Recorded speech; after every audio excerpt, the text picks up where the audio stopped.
Rod Morrow joins us as we focus a little more so on the Hornets grid. We try to figure out some of those boxes, who checks it off in Hornets land. Plus, we rummage through the sicko satchel, the mailbag. Did I overtake that segment? We'll find out coming up next, all on Lockdown Hornets. Light up pink because we're going to let the world know that we're having a baby girl, and then I'm going to go throw darts. You are Locked On Hornets, your daily Charlotte Hornets podcast. Part of the Locked On Podcast Network. Your team every day. In a minute, cuz we live.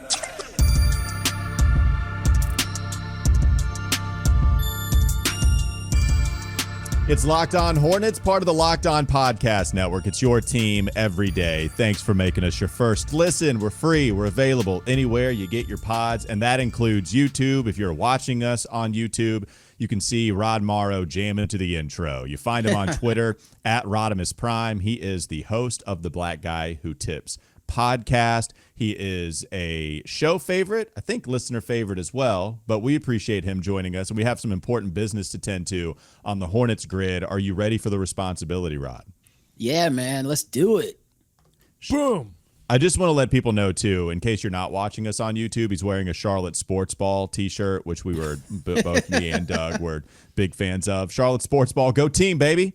Let's go Booze. There's Doug Branson. You see him regularly. It's his Substack is everyhornetsboxscore.com. You can find him on Twitter at Doug Branson LOH. And I'm Walker Mehl. Listen to me, WFNZ, every weekday from 12 to 3. Rod, this is why we brought you on, man, because we needed to figure out who the funniest Hornet / Bobcat / Horncat is of all time. We figured you would be the perfect person to choose this. David was a guest with us. He got to choose one of the boxes that he wanted to fill out, and we can't really challenge you. Like, we can talk about it, but ultimately it is your decision. And so there are still lots to choose from. Doug, do you want to remind the listeners and Rod about some of the rules with the Hornets grid? There are really no rules. This is a superlatives grid that has been making its way around different sports and people picking their favorites from their franchise. So far, I think Hornets Reddit is doing this as well. Hat tip to them. And they've been going left to right, up, down. They've been sort of following the way we've read and write as a culture for a long time.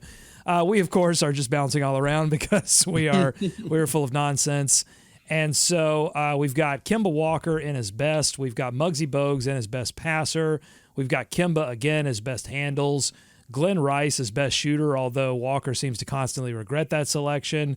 And then Del Curry as best role player. And now we come to Rod, and we really want to recruit Rod to help us fill out the funniest box, because you are a comedy writer, and we feel like you are qualified to make this selection. So what do you think? Funniest Horncat of all time? This was tough for me a little bit because, you have unintentionally funny. You have people that try to be funny on purpose. And then there's also the thing that where if you're a Hornet, is it a lifetime thing? So, like, if you are funny in life after that, even though you're no longer on the Hornets, I would still count that as being one of the funniest. So, honorable mention to Brandon Miller, who I think is going to be a really, like, that kid is funny. Like, you can tell his interviews and some of his other stuff. Not that he's like a joke on the court, but he's like got personality, and I really want to see that blossom in him. And the honorable mention for my runner-up is Cody Zeller, who is intentionally and unintentionally funny. So, but Rod, I think he has a recognition of his unintentional funniness, which makes him intentionally funny in a weird way. Yes, exactly. He embraces it in a way that I think most prematurely balding men would not. But he's completely like in the bag for that.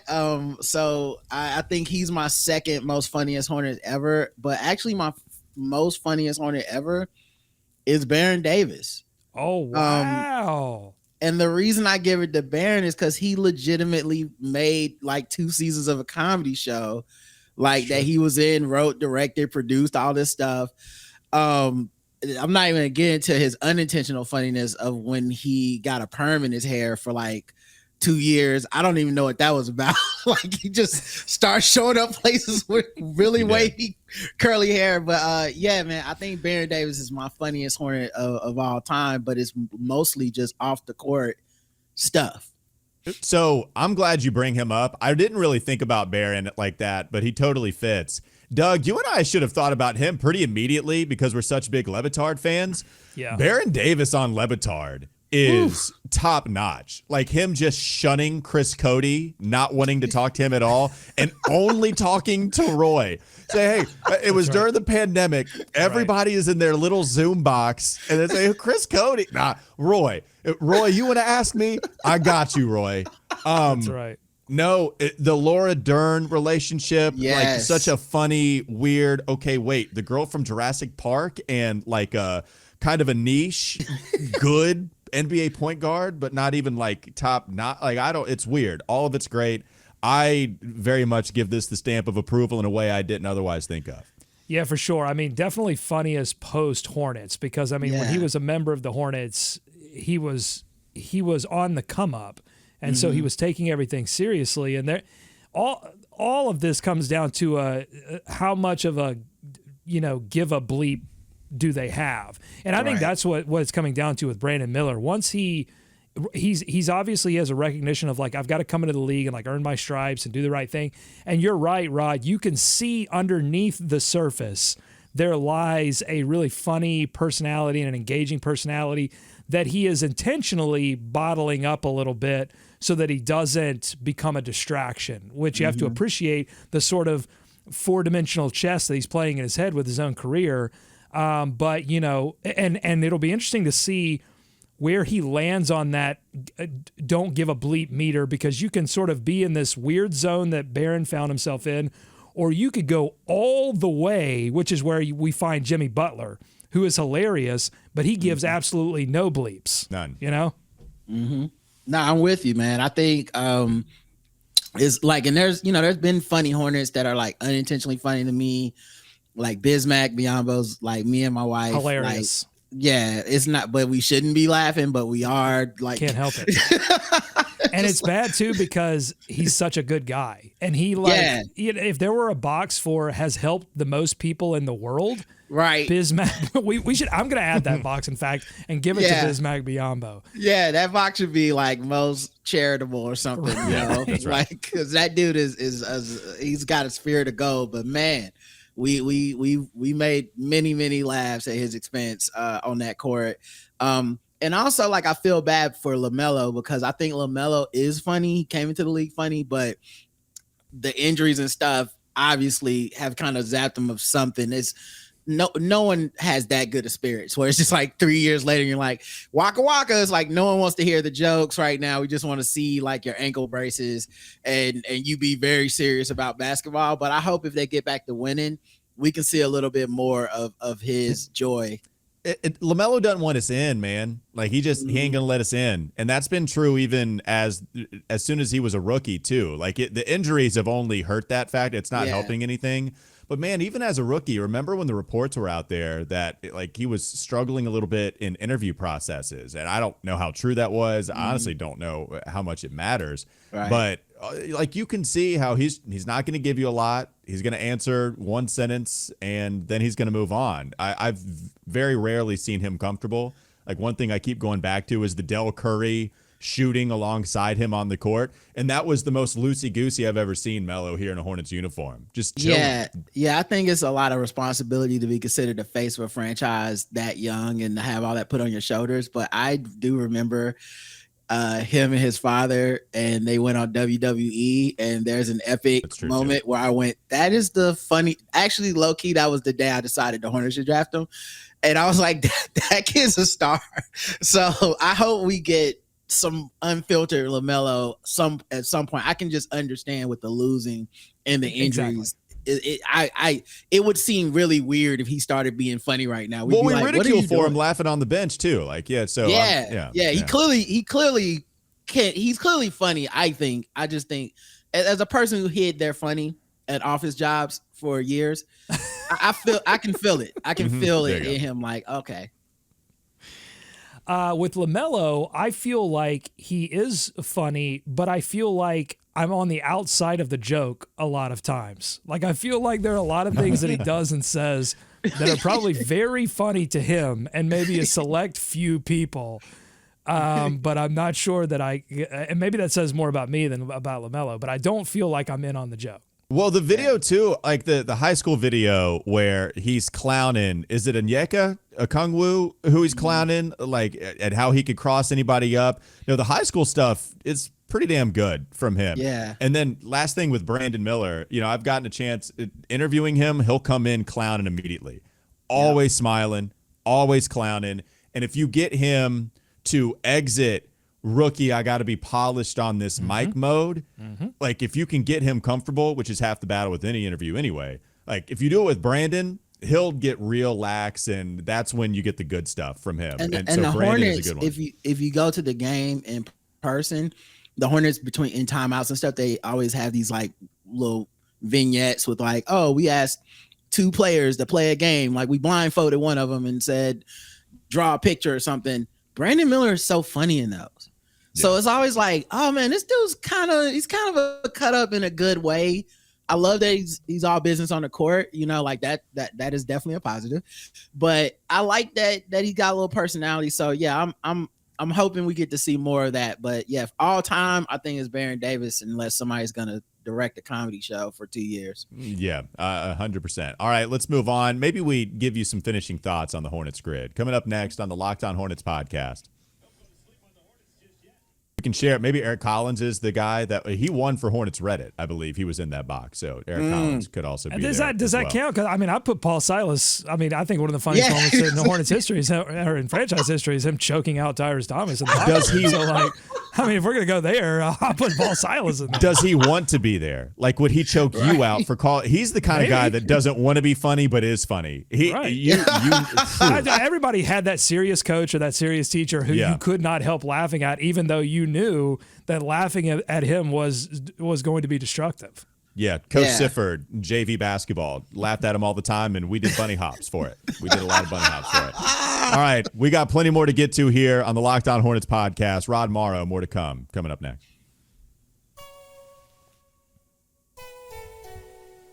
Before we move on, I want to tell you that this episode is brought to you by eBay Motors. Passion, drive, and patience. It's the formula for winning championships, and it's also what keeps your ride or die alive.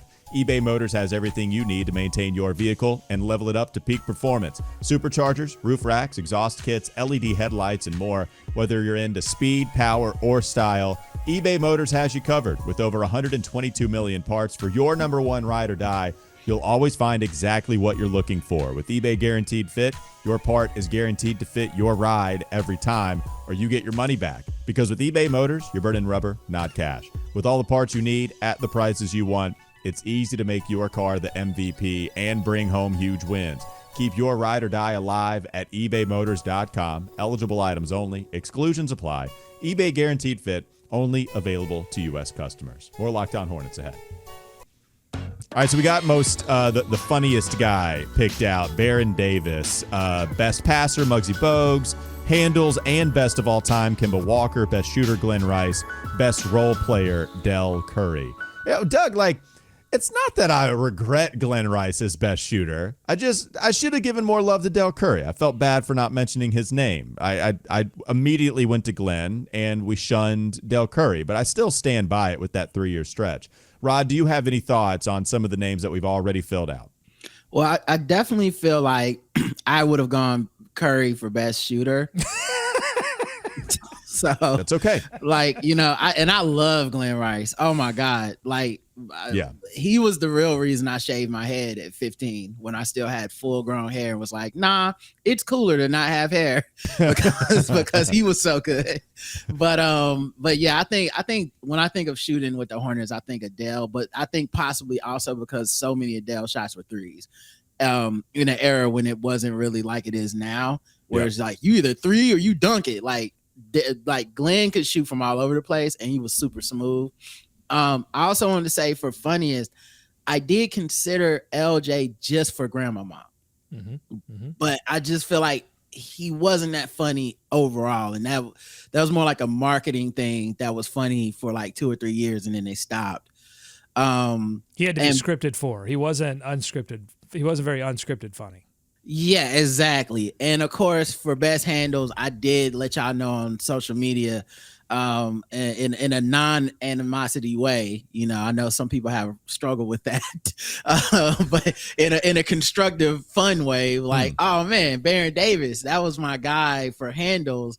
Not to sound like the Baron Davis agenda is alive today, but I just remember his handles being like pretty sick, and he also had the combination of dunking, which Kemba never really had like that many dunks. No. So it was like the crossover into a dunk somehow adds to the crossover for me, even if technically it shouldn't. Like technically it's still like the dribble is the dribble, the dunk is a dunk, but it's something about a dude that can like hit you with a 1-2 and then yam on you that makes me it just takes it to another level. So those are my main thoughts, and of course Muggsy's got to be best passer. Although I feel like what choice did he have? You know what I mean? Like, was he gonna? If Muggsy was shooting 20 times a game, he wouldn't be in the NBA. So he's got to be passing that rock at that height. He better be the best passer on the court at all times. That's right. He's either got to be giving up the rock or he's got to be taking the rock. Those are the two things. He couldn't do really, anything else was going to be difficult. No, I'm in agreement, although Hornets Reddit was not. They gave it to LaMelo. And that's where, again, a lot of these discussions fall on the talent versus the production, because I think it's obvious if you ask that question on pure talent alone, LaMelo makes the more mind-bending, physics-breaking passes, even in this short span of time, than we saw Muggsy make. But Muggsy just did it night in, night out for multiple iterations of that team.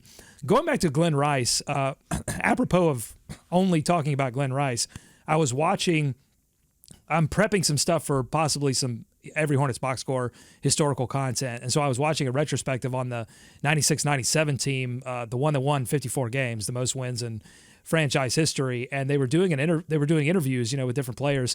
And Del Curry, they did an interview with Del Curry, and Del essentially, like, his attitude was those teams with LJ and Zoe were better. Like, I just feel like Del feels like those teams had more whatever, zhuzh, than the Glenn Rice, Anthony Mason team, although those teams unequivocally had more success. Well, I mean, he talks about it. If you ask him, like, when Dell does the rounds, and he's probably had that conversation on air no less than 100 different times since he's been in Charlotte, like, he talks about those teams not reaching the pinnacle of what the talent was. Like, they could have reached higher heights and they didn't. And Dell does seem frustrated by that. Muggsy has talked about that too. So I am not surprised to hear that in an interview that you came across, because I'm sure like you could come across a lot of those interviews. If he was asked something to the effect of that question, then yeah, I know how he feels about that team not reaching, something further than the second round of the playoffs. Yeah, but I think it actually is a conversation that has some connections to what's happening today, because the Hornets since the post 2015-16 teardown have tried to young their way into contention.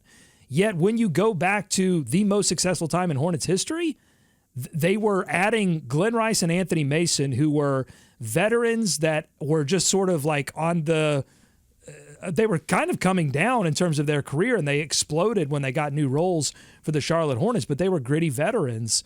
And then you Bob go Bass, into those, man, Bob Bass, just, crazy. So I think the question that's still going to hang over this season, and the question that I think Jeff Peterson has to wrestle with after this season, is can they continue to young and develop their way into contention, or at some point do you have to move some of the young players and go in and find those opportunities elsewhere?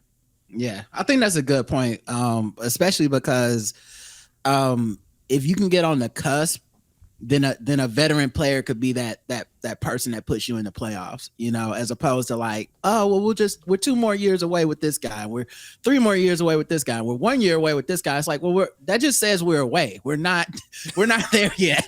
That's using the word away. I would like to be close, actually. I like to be there. As the prices on these tickets increase, I feel like people are starting to wonder, like, should we be looking forward to some things? I think also with a new coach, you don't want to tell a coach, all right, so we're going to kind of like waste a couple years of your career not getting off to a hot start, which, a coach that's that young and ambitious, I'm sure does not want to be like, yeah, so in 2 years I've lost 150 games and hopefully I can take this resume somewhere and recover. Like, nah. So I think they have to put the pedal to the metal, and if it's close to contention, I think you have to do it. Now, I did want to bring up one more thing about the grid. Okay. So now that I've heard Eric Collins' name be thrown onto the grid as an idea, not that you guys did it, but just as an idea. Right. For most athletic. For most annoying. Could you? I'm not gonna say Eric Collins. I love Eric Collins, so I'm not gonna do it.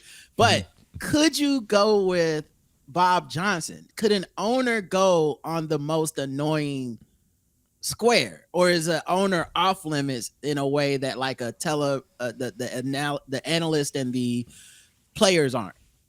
I mean, Doug said there was no rules. I asked him to explain the rules, and he said there are no rules. I haven't put any caps. I mean, I think this is generally regarded as a player thing. But you could make a case for Bob Johnson because he named the team after himself, even though it made no sense. Not only that, he created a television network that most people could not even watch the team. I mean, he tanked the Bobcats before the Bobcats even had a chance. I'm sure there are some, if we had some reporters on here or people who pay close attention, there's some stories that I'm missing. But yeah, even more so than Michael Jordan. Michael Jordan, his apathy was annoying towards the end, right. But he wasn't, and he did so many good things for Charlotte that you can't put him in the most annoying box. But you can absolutely make an argument for Bob Johnson. I have a friend who I won't say who my source is, but they're in the sports industry. And they told me there was a word on the street that Bob Johnson was charging the players for like bottled water. I mean, it's so funny because it goes to like the Moneyball thing when Brad Pitt / Billy Bean gets so angry that players have to pay for sodas in the vending machine. Except now we live that. Like the A's, the Moneyball A's and the Bobcats had their players paying for Sprite. So I'll be on the lookout for most annoying, just in case someone wants to throw Bob up in there. Because I'm just saying, now that I know there's no rules. I mean, for being honest, like if we put this to a vote, we could throw Bob Johnson on there. We could throw Purple Shirt Guy. That's the one I thought of too. Purple Shirt Guy would friggin' win if we Purple put it on Shirt the poll, Guy was 100%. I bet he'd friggin' win. People are still hot about that. Yeah. I mean, Al Jefferson having to purchase a Sprite, even though he was Sprite player of the game, still had to pay for it, man. That's tough. Like, this is what we have to deal with. Purple Shirt Guy, too, most annoying. All right, let's expand the horizons. Maybe we play a little bit more. Who knows? The grid is not going anywhere. Coming up next on the Lockdown Hornets podcast. That'll be $4, Al. Hey, nice performance. We have one more segment to go. We will rummage through the Mailbag / Sicko Satchel with Rod Morrow coming up next. Last one for funniest for me. We can't get off of it. Steven Jackson, I think we talked about a little bit, but Make Love to Pressure, Stack Jack. I watched Malice at the Palace and that documentary again.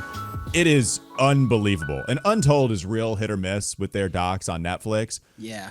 But Malice at the Palace is so well done, in part because how do you screw that one up? If you get interviews with Jermaine O'Neal, Meta World Peace, which I think he's changed his name to Meta Sandiford World Peace. I don't know what his name is anymore.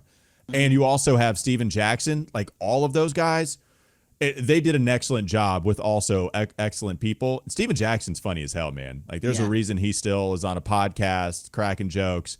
Love all of it. That would be another one that I would throw in there. But I like Baron Davis. If you're a part of comedy, like there's the unintentional and the intentional side with Baron. Yeah. Plus, it still holds up post-playing career. So I knew something was up with Baron when he tried to change his nickname like 2 years into his tenure with the Hornets. He's like, no, it's not B Diddy, it's B Dizzle. I'm like, no, it's not. You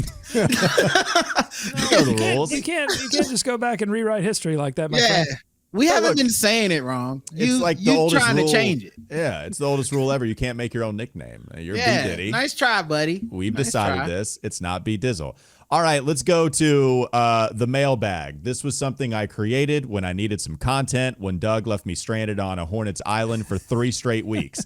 So I said, forget the sicko satchel. In fact, Doug is throwing up in one right now, the sicko satchel. It was the sick satchel for Doug. We created the mailbag. Lots of people writing in different questions. Appreciate the listeners for showing up on the YouTube comment section. Should we just roll with the theme here, Doug, and go with our favorite Hornets players of all time? Like, this is a very nostalgic episode. Should we just roll with our favorite Horncats ever? Let's do it. All right, Sean Carmichael, he writes in on the YouTube comment section just that very question. Trying to pull it up here real quickly to make sure. Who are some of your personal favorite Hornets players? Yep, Sean Carmichael, 2845. We appreciate it. Rod, you're the guest. You go first. Are you going to bring up Baron Davis again as one of these players? He is one of my favorite of all times. The year before they went to New Orleans, I remember going to those Hornets games, and there was no reason to be going other than some of the best nachos in Charlotte at the time. Awesome. It was just like this one. Anyway, we love those nachos. I miss those ladies every day. But we went to the games, and like he was entertaining. He was like fun to watch. But so yeah, he's definitely on one of my favorites of all time. But also I feel like it kind of should be some undersung guys, because obviously the guys who are good is everyone's favorites. But Marvin Williams was one of my favorite of all time. Like, just a consummate professional.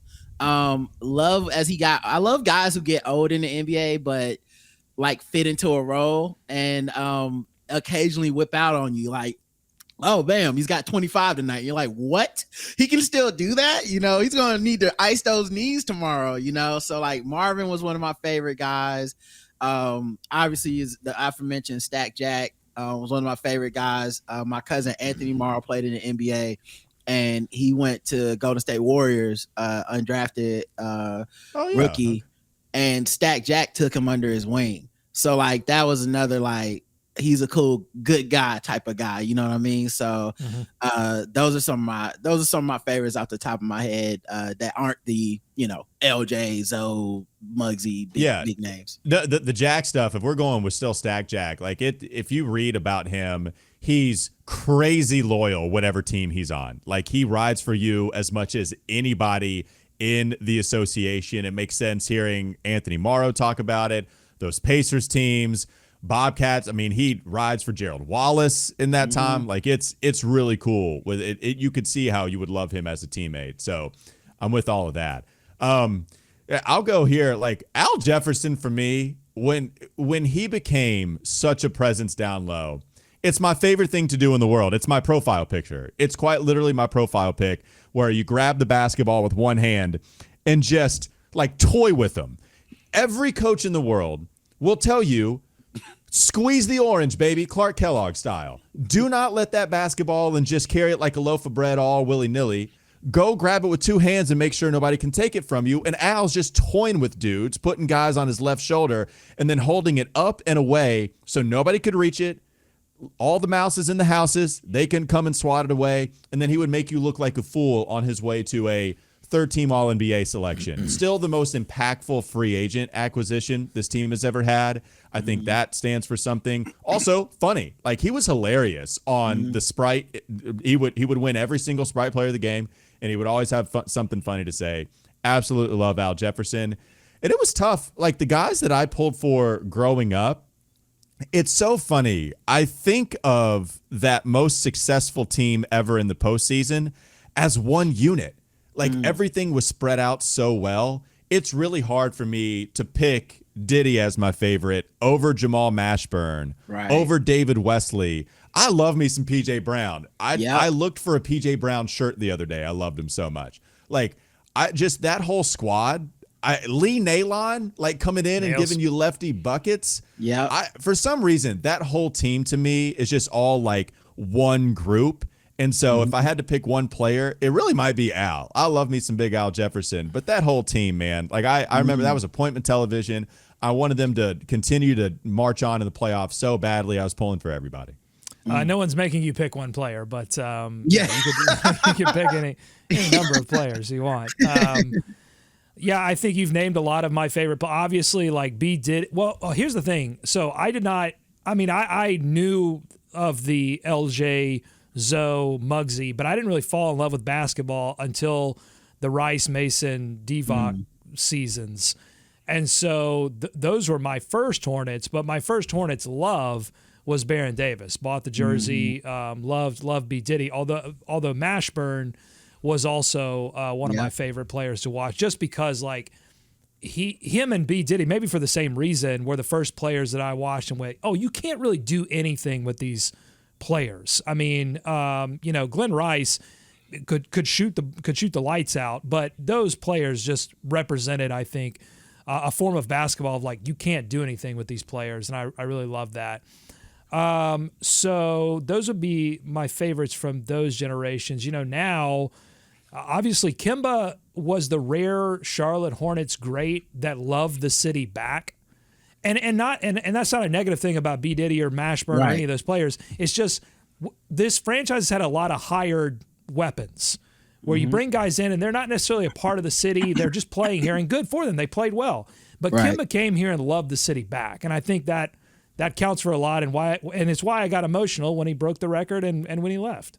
And like ownership wise, it's hard for guys to have that relationship if they feel like, I'm not coming back here. You don't believe in me. I'm just for a rental. Like, as much as I love like the years with like Anthony Mason and stuff, some of those teams felt so temporary because it was like, oh, we went and got this guy because we didn't want to pay the last guy. And then when this guy overperforms, we're not paying him as well.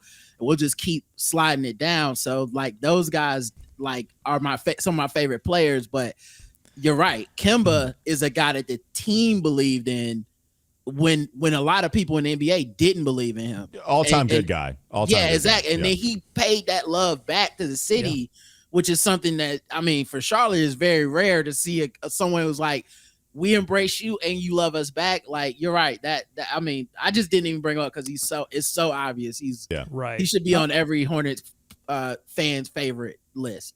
It's weird because you were mentioning, Rod, unsung, Bobcats or Hornets. And what's weird is that some of my favorites in that category all wore the deuce, all wore number 22. I love Brian Roberts. I love Flip Murray. I love Flip is great. Byron Mullins. Lord Byron Mullins dunking over LaMarcus Aldridge is one of my favorite moments in franchise history. But it's weird that all those players wore the deuce.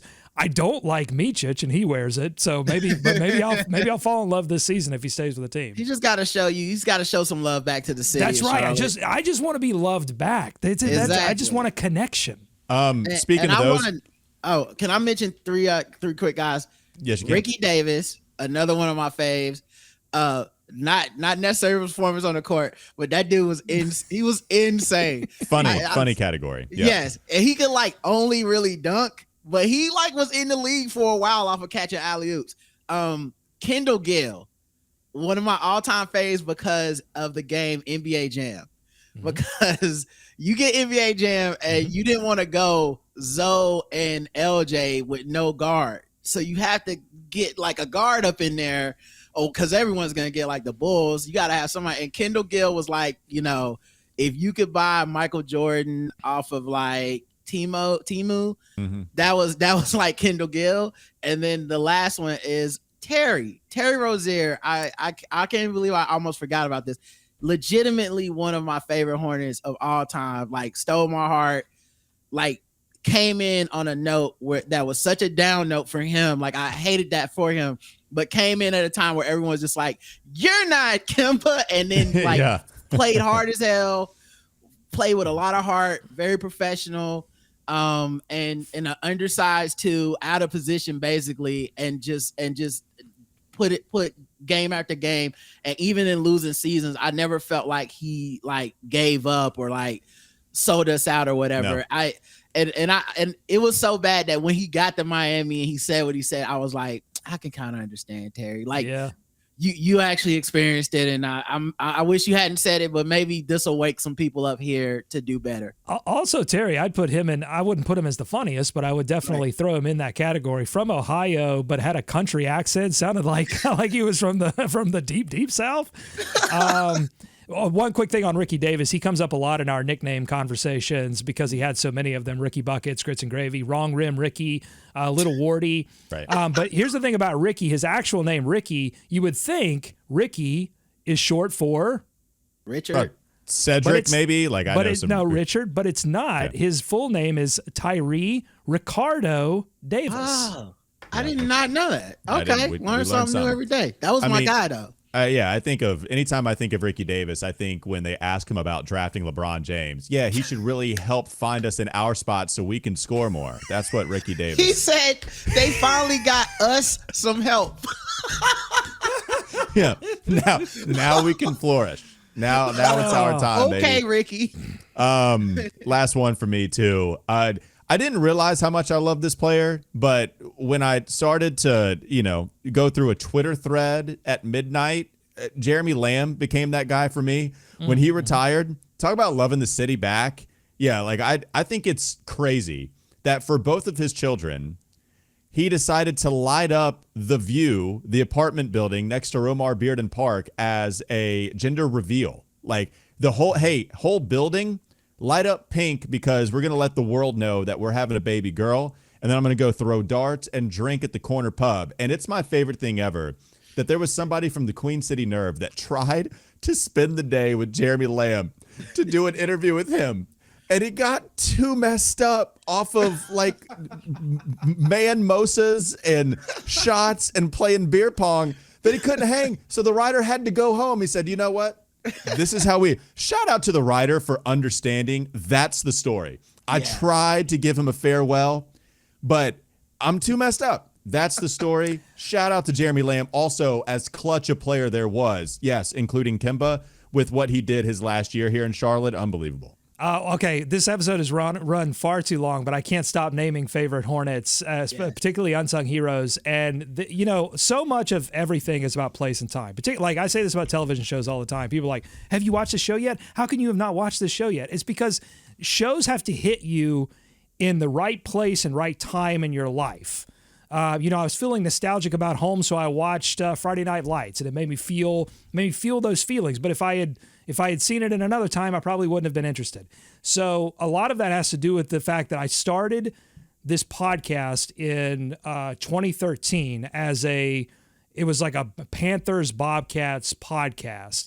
And so I have a special affinity for Josh McRoberts, for Anthony Tolliver, for Chris Douglas Roberts, these dudes that went on to do really relatively nothing afterwards, but had one shining moment that got the Bobcats to the playoffs. And so obviously you mentioned Big Al. He was the big part of that. Kemba was the big part of that. But some of those role players, those teams, Anthony Tolliver, man, his 3-point shooting was amazing. And Josh McRoberts trying to end the career of LeBron James for some reason. I just love those moments. I love those players. McBob, Steve Clifford loved himself some McBob and was mad when he wasn't on the team anymore. Wow. Okay. That episode, it ran long, but we had a lot of fun, and I would expect nothing different when Rod Morrow is on the podcast. Rod Morrow, a part of the Black Guy Who Tips podcast. Go check it out anywhere you get your pods and follow him on Twitter. It is one of legitimately the best follows in your entire follow history. At Rodimus Prime. Again, at Rodimus Prime is his Twitter follow. Highly advised checking out his timeline. Also, Doug Branson, if you want to check out his Substack, that's cool too. EveryHornetsBoxScore.com. His subtext information is there as well on EveryHornetsBoxScore.com. Listen to me, WFNZ on Wes and Walker every weekday from 12 to 3 p.m. Have a great rest of your day. Big thanks to Rod. We'll be back with you next week sometime.